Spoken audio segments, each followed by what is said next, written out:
Welcome to our show, Science for a Self-Reliant India. I'm Arunachal Bharat.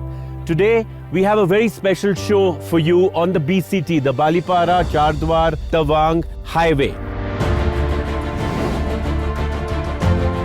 It is 317 kilometers. It goes from the plains to the lower hills to the high altitude areas where we are currently right now. We'll take you on this fantastic journey with the Border Roads Organization, an organization that is responsible for this highway. And they are using a lot of science and technology to maintain this highway. And they have the toughest job to keep these lifelines to our borders open in the most difficult of climatic conditions. So let's go ahead and see how they manage this difficult task.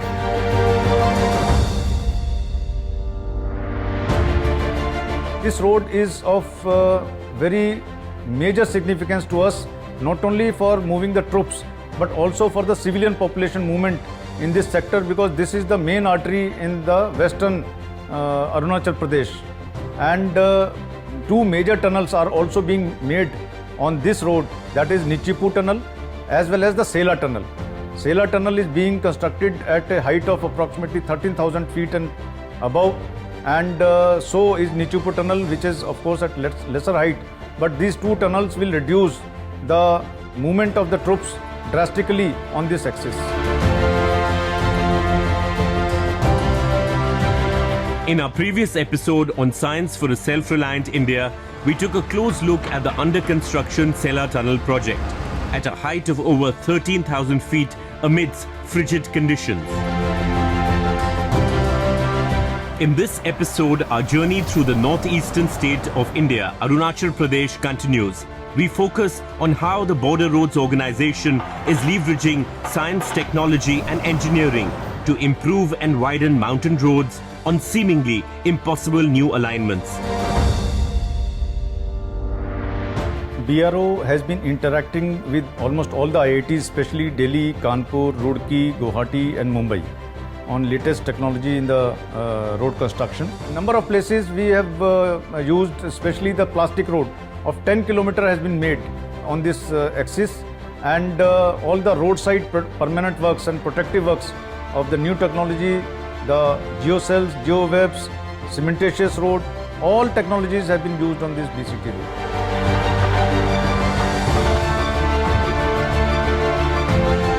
We look at new environmentally friendly techniques such as slope stabilization, debris barriers on towering cliffs, and application of new materials like interlocking cement bricks for high altitude snow battered road.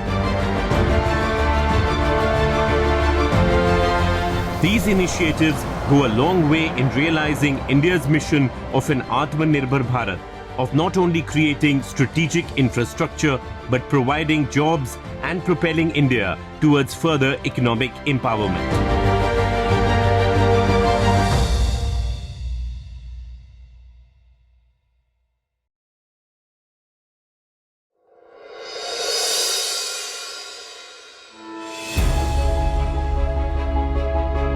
As the BCT road makes its way up towards Tawang through lush green forests and steep mountain ridges, there are wide valleys and water channels along the hills.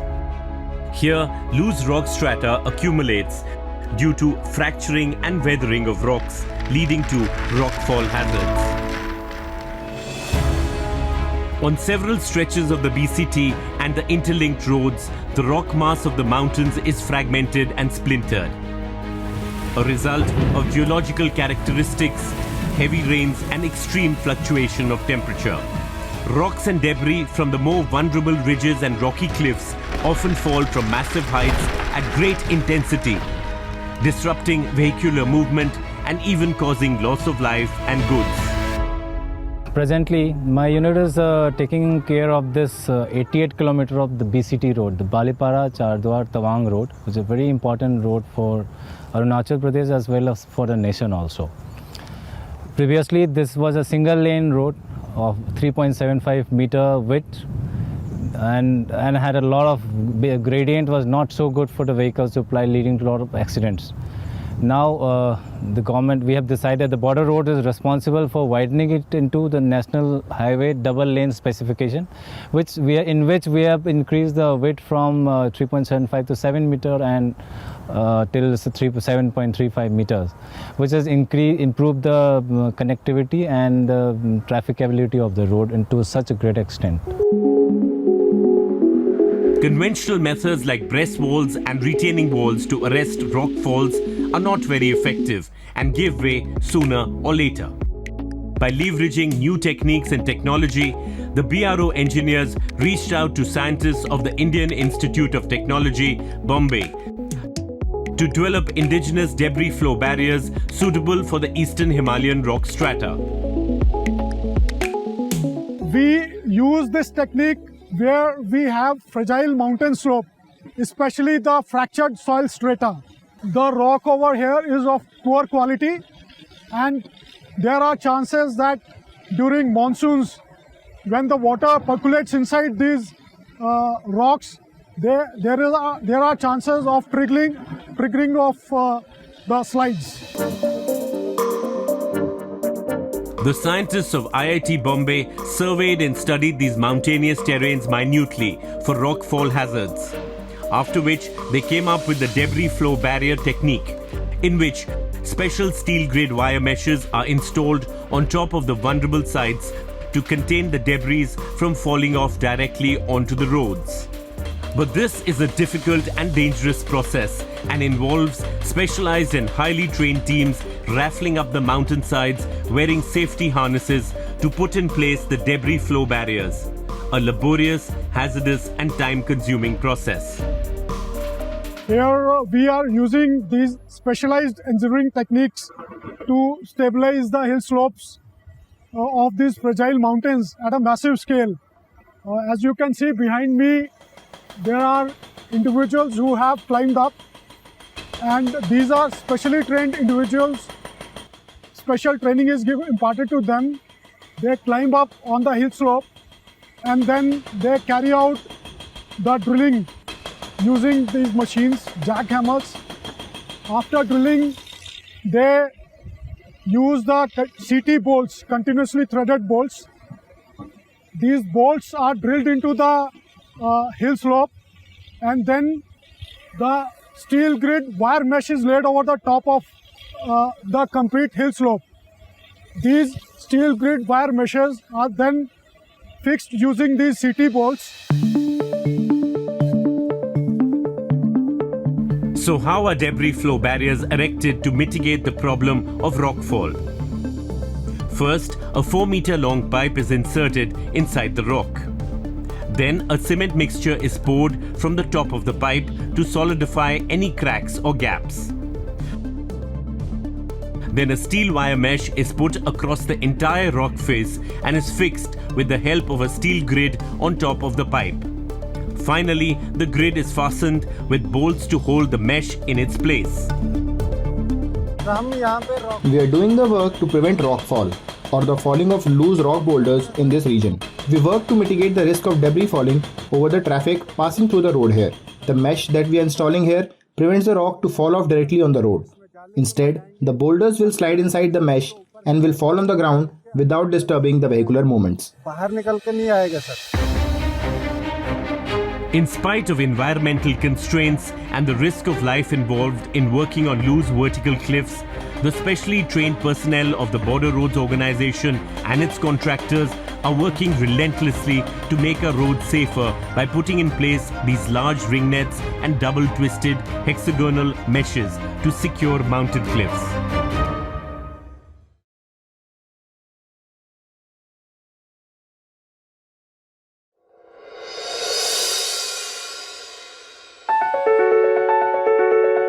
The western Arunachal landscape is spread over an area of 7,000 square kilometers in the West Kameng and Tawang districts of Arunachal Pradesh. Located in the northeastern part of India, the expanse comprises of mountains from 50 meters above sea level in the foothills to high elevations of over 7,000 meters. The region is diverse climatically, from dry regions with less than 1,000 millimeters of annual rainfall to regions with over 5,700 millimeters of rainfall. The third highest mountain peak in northeast India, Mount Gorichin, stands majestically and proud, and from its glaciers flows the calming river, which joins the mighty Brahmaputra. The Himalayan region in Arunachal Pradesh, like other mountainous parts of northeast India, comprises of young fragile mountains leading to unstable slopes and sinking zones, making them prone to landslides. Geologically, landslides are caused by disturbances in the natural stability of a slope, resulting in the downslope movement of a mass of rock, debris or soil. They are a type of mass wasting, which means downslope movement of soil and rock under the direct influence of gravity. Most landslides are caused by multiple factors that act together to destabilize the slope. Earthquakes, heavy rainfall, snowmelt and volcanic eruptions can destabilize slopes directly or weaken the materials and cause cracks that will eventually produce a landslide.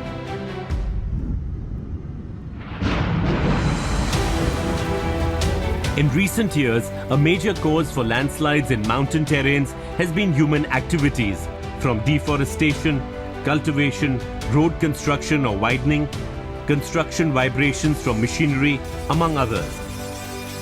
Landslides cause massive damage to life, infrastructure and natural ecosystems.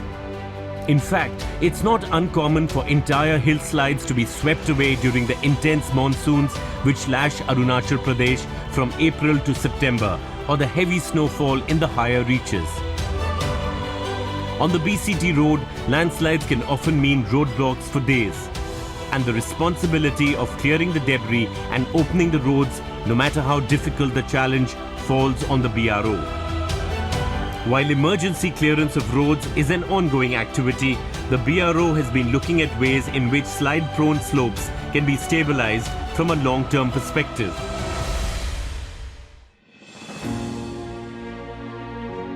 BRO engineers and geological experts are working to find long-term solutions to secure and stabilize mountainsides where landslide reoccurrence is frequent. So the process of identifying landslide-prone stretches is currently being undertaken. The idea is to move away from traditional techniques like simple wall reinforcements to modern techniques of slope conservation.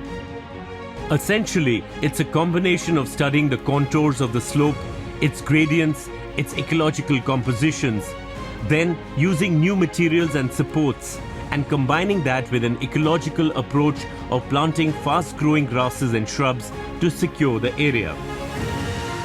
The importance of modern techniques of controlling landslides cannot be overstated.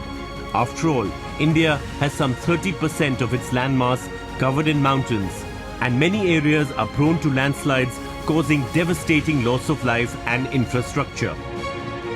To see for ourselves how the slopes on the BCT highway are being reinforced, we make our way to Sangay, some 200 kilometers on the BCT road. This fragile hillside has been prone to landslides for years. In fact, an army transit camp above it was under threat of being swept away from a landslide. So the entire wedge of the slope at Sangay started sliding as the soil's cohesive and shear strength structure had weakened. A major reason of landslides is the weight and the intensity of water draining through the slope, also called pore water pressure. This is the pressure of groundwater held within a soil or rock in gaps between the pores. The action of water and gravity makes for a potent mix, destabilizing the factor of safety or FOS of a slope. Presently we are at location kilometer 209 at BCT road, which is the main access to Tawang. So we are standing at slide point Sangay. This area is known for slides since 2013, and it has been a major choke point in this BCT road. So conventional methodology has not been successful in this area. So we have adopted slope stabilization technique here. The hill face needed to be stabilized using state-of-the-art technological solutions. In order to provide a long-term solution to this serious problem, consultation services of the Indian Institute of Technology, Guwahati, were obtained. The purpose of slope stabilization techniques is to increase the factor of safety of a slope to a level that is considered adequate. It is done by stabilizing the soil by enhancing its mechanical properties using various supports. They include pre-stressed anchors like rock bolts, geosynthetic reinforcement coupled with water drainage, where the water drains are used to reduce water entry and to control the groundwater level. We have used geomats, 3-dimensional geomats, for controlling erosion in the soil. And it is embedded with steel wire meshes, and it is embedded with 32 mm dia rock bolts, so that the failure of slope is prevented. One of the advantages of geomats is that they are easy to install and in all weather conditions. Let's see how this technique is implemented on the slope. The first step is site preparation, where existing vegetation, rocks and debris are removed from the slope. Geomats are placed down the slope's length. Then the anchors are placed to hold the geomat on the slope with wire meshes.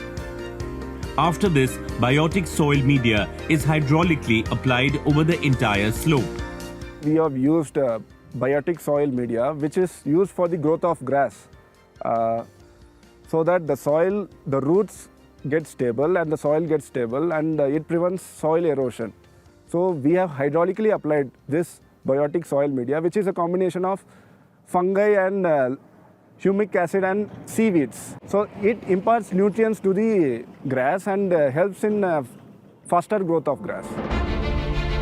The Sangi slide point has now been secured and stabilized. This massive slope is slowly but surely coming back to life with the efforts of the BRO. In the next few years, it will be entirely covered with vegetation. It now serves as a wonderful example of how science and technology can help save our ecosystems and at the same time help in the development of our country.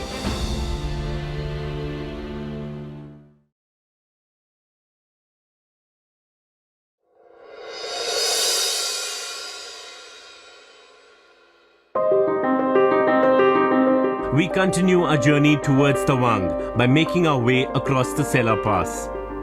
The high altitude areas of Arunachal Pradesh are characterized by harsh climatic conditions, primarily precipitation in the form of heavy snow. The roads, which are painstakingly built in these parts, face the brunt of climatic action. At present, we are at 13,000 feet, and during winter, the main activity in the high altitude area is snow clearance. Snow clearance can be done manually and mechanically. So here we are doing manually. De-icing is more difficult than snow clearance. De-icing can be done chemically and mechanically. So here we are doing chemically. The most commonly used chemical for the de-icing is common salt. It is sodium chloride. It reduces the freezing point of the water to minus 18 degrees Celsius. And other compound that we are using is urea. Urea also reduces the melting point of water. It is environmental friendly and its effect is longer. And we can also use inert material, that is sand. One of the many challenges that the BRO faces in constructing and maintaining these roads is material. Construction of roads traditionally requires large quantities of stone aggregates, sand, bitumen, and heavy machinery for construction and transportation of material. Arranging these materials and logistics for transportation in frigid sub-zero temperatures is truly a Herculean effort. Stone aggregates, which are used in making the base of the road, are particularly difficult to procure in large quantities. So the BRO has been looking for longer lasting and environmentally friendly materials for its road construction. Our main issue in the entire project AOR, as well as if you say entire northeast area, is the lack of aggregate which is required for your blacktopping and the lower layers. So for that we are now using new technologies in terms of using cementitious base, wherein all the layers below the blacktop are reduced, and you can use the local soil along with cement and some admixtures to do the lower layers, and thereafter even the top layer, the blacktop layer thickness also reduced, so the quantity of aggregate which you are using gets reduced to quite an extent. Cementitious base is a type of soil cement, a mixture of native soils and manufactured aggregates with measured amounts of cement and water that hardens after compaction and curing to form a strong, durable, frost-resistant paving material. It is a cemented, rigid material that distributes the load over a large area. This technology of road building requires less aggregates in the sub-base of the road, and it is more resistant to freezing rain and spring weather damage. But perhaps the toughest challenge that the BRO faces in high altitude regions is the snow that falls and gets accumulated on the roads. The continuous freezing and thawing action weakens and erodes the layers of the road. In the process of snow clearing, snow dozers often rip off the entire surface of the road. To overcome this, the BRO is leveraging a relatively new technology for road construction using ILCBs, or interlinked concrete blocks, in high altitude areas. My sector is ranging between 10,000 to 16,000 and connecting a lot of passes.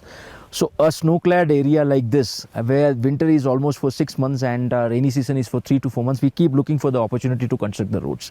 Because it's a mixture of monsoons as well as snowfall. What we do is we use this technology of paving a road using ILCB. It is called interlinked concrete block.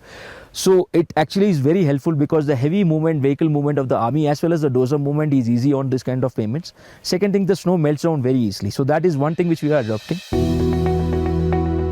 The construction method using ILCBs are gaining in popularity as they reduce the building materials, time to construct, cost, as well as increase the road's life cycle.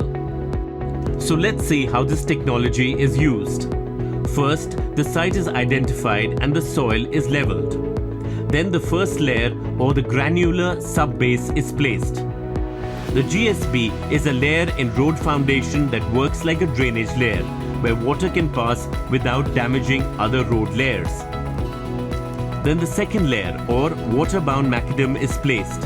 It is the layer of broken stone aggregates bound together by stone dust and water. It provides the required strength to the road. Then the third layer of sand is put, on which the blocks are placed and interlocked.